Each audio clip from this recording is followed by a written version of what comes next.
Hello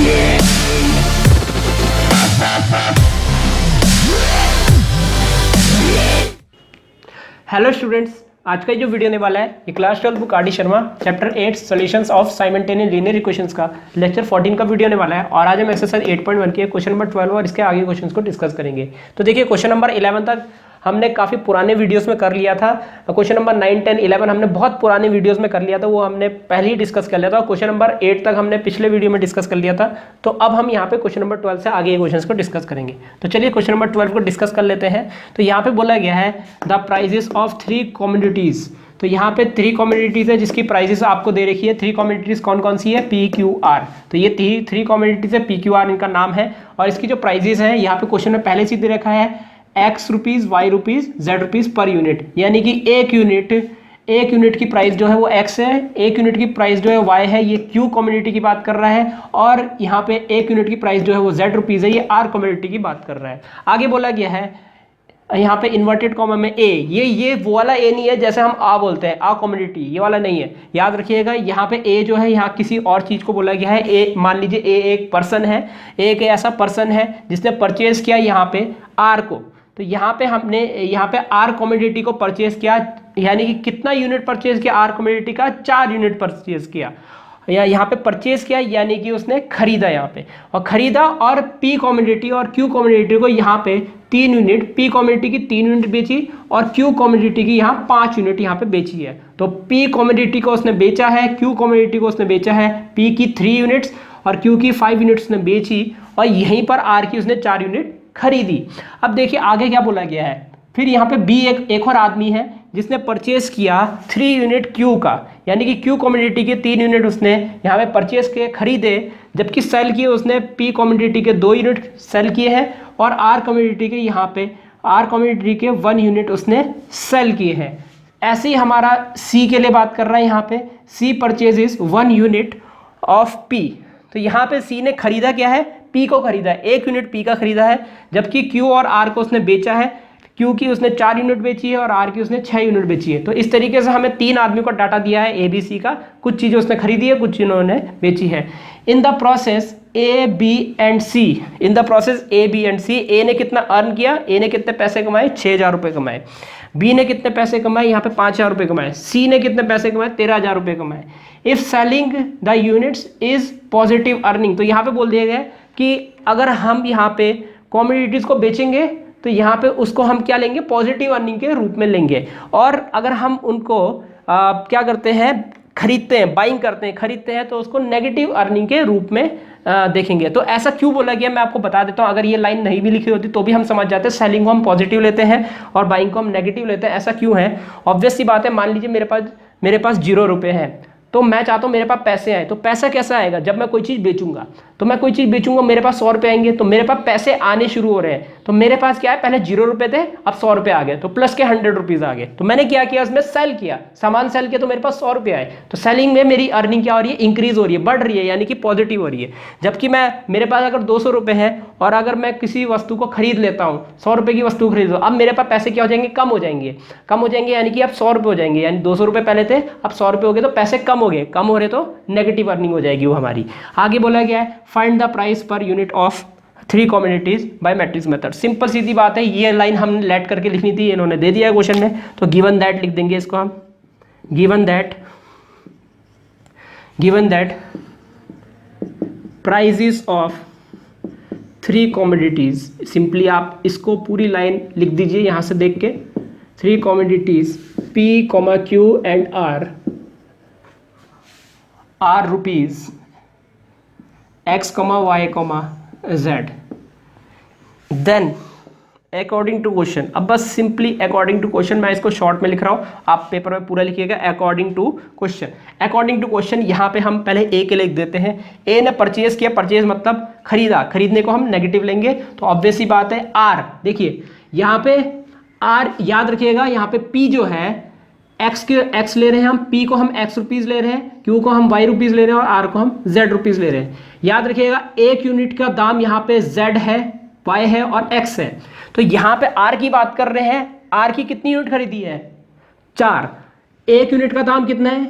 1 Z, 4 unit का दाम कितना होगा 4z होगा। तो यहाँ पे और क्योंकि परचेज हम नेगेटिव ले रहे हैं, क्योंकि बाइंग यानी खरीदना ये नेगेटिव है, तो यहाँ पे हो जाएगा माइनस का 4z। याद रखिएगा बाइंग हमारा हमेशा परचेजिंग यानी कि कोई चीज़ खरीदना ये हमारा नेगेटिव है, तो r के लिए z लिखिएगा और 4z हो जाएगा। इसी प्रकार से यहाँ पे हमने p क्या किया, सेल किया, सेल करने से हमारे पैसे बढ़ते हैं, तो p हमारा x हो जाएगा, तो यहाँ पे 3x हो जाएगा।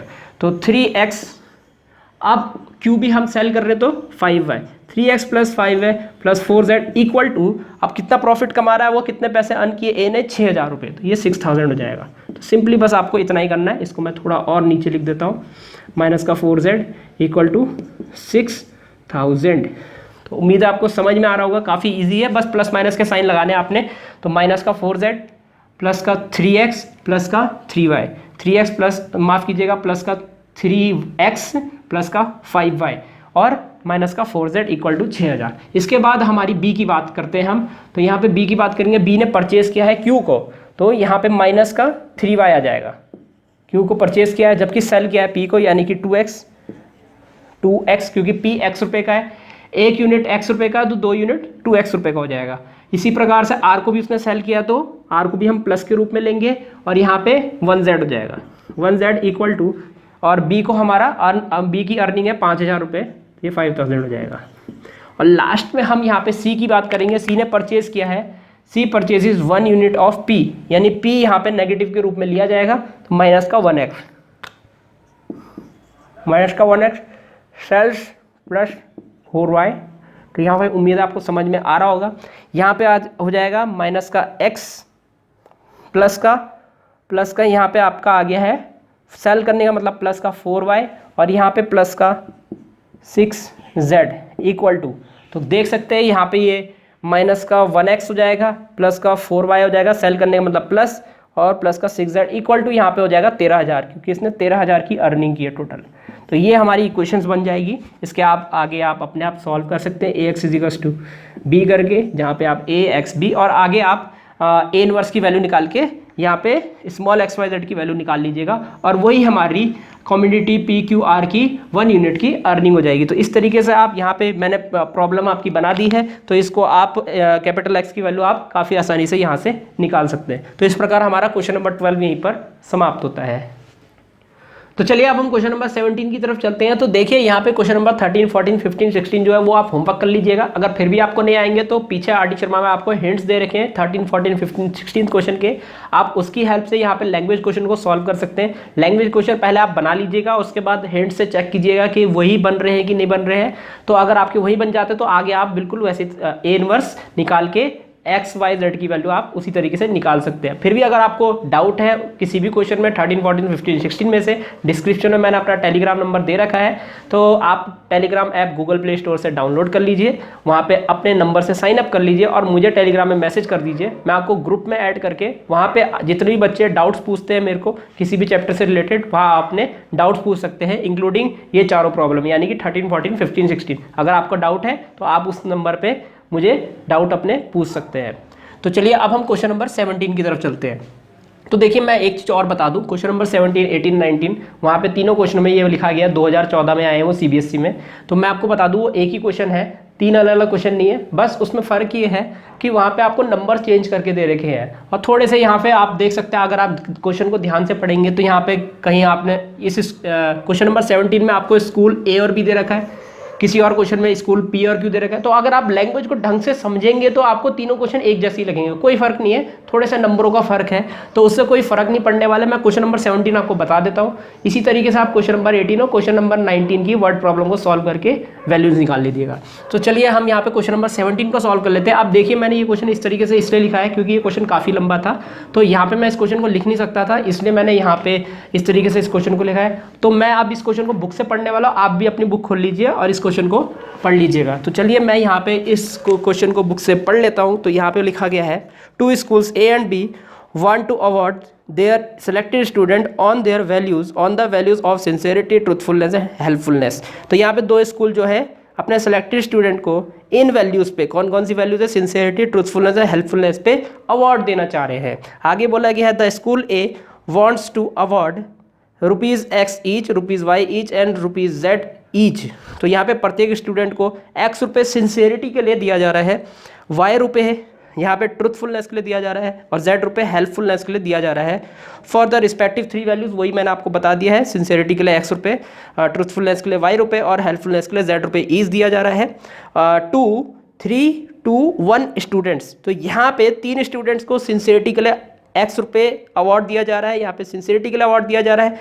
यहाँ पे 2 स्टूडेंट्स को ट्रुथफुलनेस के लिए अवार्ड दिया जा रहा है और 1 स्टूडेंट को हेल्पफुलनेस के लिए अवार्ड दिया जा रहा है स्कूल ए में। तो आगे बोला गया है with A total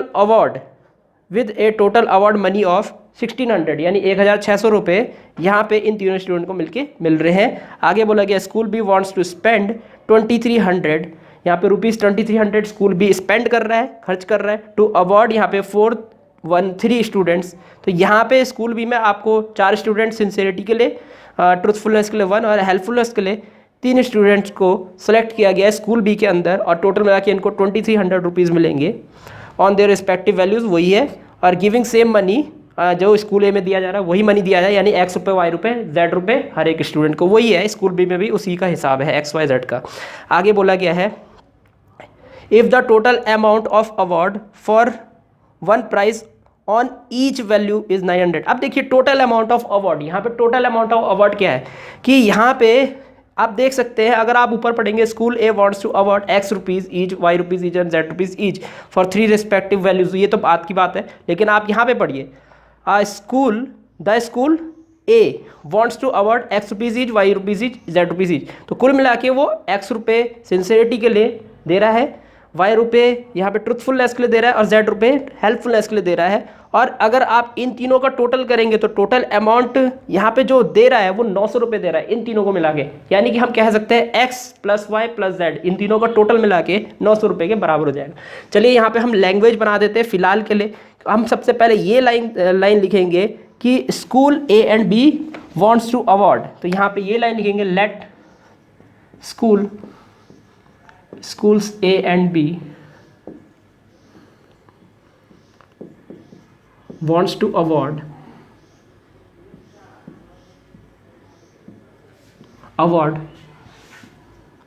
rupees X, rupees Y, rupees Z each for the values के लिए यहाँ पे x रुपये फॉर द वैल्यूज़ ऑफ, वही लिख दीजिएगा सिंसियरिटी। तो यहाँ पे हम देख लेते हैं sincerity,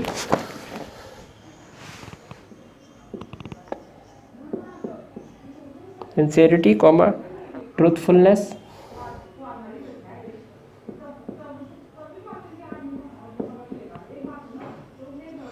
sincerity, truthfulness and helpfulness.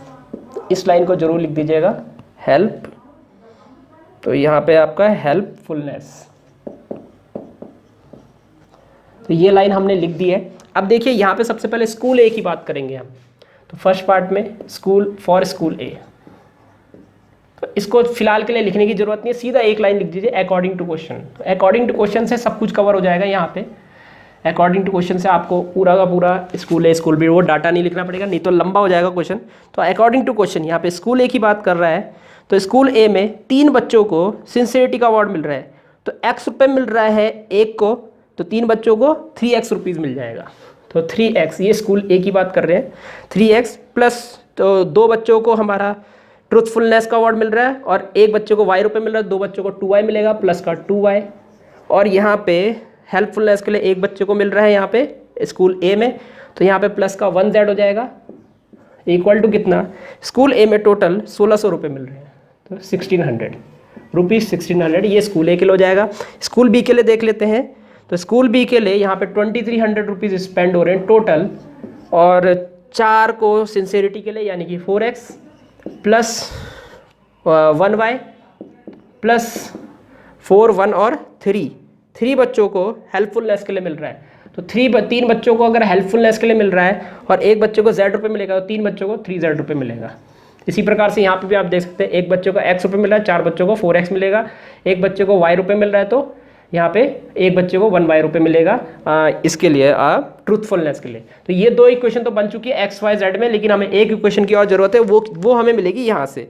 If the total amount of award, total amount award का, तो X रुपये सिंसियरिटी के लिए प्लस Y रुपये ट्रूथफुलनेस के लिए प्लस Z रुपये इसके लिए।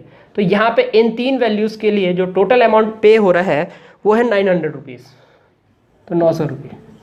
तो यहाँ पे 900 रुपये पे हो रहा है। तो इस प्रकार से हमारी ये वर्ड प्रॉब्लम बन चुकी है। तो यहाँ पे आप इसको सॉल्व कर लीजिएगा।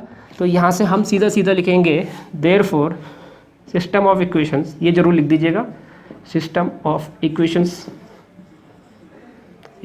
आर, सिस्टम ऑफ इक्वेशंस हो जाएंगे हमारे 3x + 2y + 1z = 1600, 4x + 1y + 3z = 2300, और यहाँ पे लास्ट में हो जाएगा x + y + z = 900। इस प्रकार से आप यहाँ पे अब इस प्रॉब्लम को आप सॉल्व कर सकते हैं। यहाँ पे ax = b लिख दीजिएगा और आगे इसी प्रकार से आप प्रॉब्लम को सॉल्व कर लीजिएगा। और यहाँ से स्मॉल XYZ की वैल्यू निकाल के आप लास्ट लाइन ये लिख सकते हैं कि यहाँ पे हर एक सिंसियरिटी के लिए इतने रुपए खर्च हुए, सिंसियरिटी के लिए हर बच्चे को इतना मिल रहा है, ट्रूथफुलनेस के लिए इतना मिल रहा है, हेल्पफुलनेस के लिए इतना मिल रहा है। तो इस प्रकार हमारा क्वेश्चन नंबर 17 यहीं पर समाप्त होता है। तो स्टूडेंट्स, इस प्रकार ये वीडियो यहीं पर समाप्त होता है। उम्मीद है आपको वीडियो समझ आया होगा। इसके नेक्स्ट वीडियो में हम आगे के क्वेश्चंस डिस्कस करेंगे। इस वीडियो को देखने के लिए आपका बहुत बहुत धन्यवाद। अगर आपको वीडियो समझ आया तो आप वीडियो को लाइक जरूर कर दीजिएगा और अपने दोस्तों को इसको शेयर जरूर कर दीजिएगा, और इस चैनल को सब्सक्राइब भी जरूर कर दीजिएगा, क्योंकि मैं आगे भी इसी तरीके के वीडियोस आपके लिए लाता रहूँगा। तो सब्सक्राइब जरूर कर दीजिएगा। फिलहाल के लिए इस वीडियो में इतना ही, मिलते हैं हमारे नेक्स्ट लेक्चर में।